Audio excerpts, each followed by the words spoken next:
Haya ni mambo matano ambayo ukimfanyia mwanadamu yoyote mwishoni lazima akuchukie.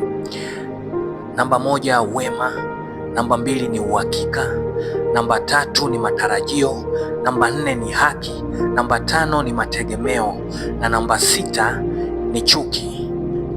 Tukianza na namba moja ambayo ni wema, mtu yoyote atakapokuja kwenye maisha yako akakuomba jambo ukampatia, atakuona wewe ni mwema sana katika maisha yake. Atakapokuja kwa mara ya pili ukampatia, atakuwa na uhakika ya kwamba nitakapokwenda kwa mtu fulani ni lazima atanisaidia.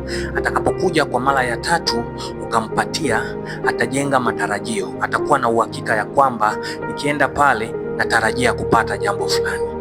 Akija kwa mara ya nne ukampatia, yeye atajiona kwamba ana haki ya kupatiwa na wewe una haki ya kumpa. Na pia atakavyokuja kwa mara ya tano, utakapompatia atatengeneza mategemeo, atakuwa ana uhakika ya kwamba wewe una haki ya kumsaidia. Atakapokuja mara ya mwisho kwa mara ya sita, utakapomnyima atajenga chuki. Atakuwa ana chuki, kwa nini huyu mtu ameninyima wakati alikuwa na haki ya kupatiwa? Ulipomfanyia wema akakuona wewe ni mtu mwema sana, baadaye akawa na uhakika wa msaada. Uhakika ukampelekea kuwa na matarajio ya kupata.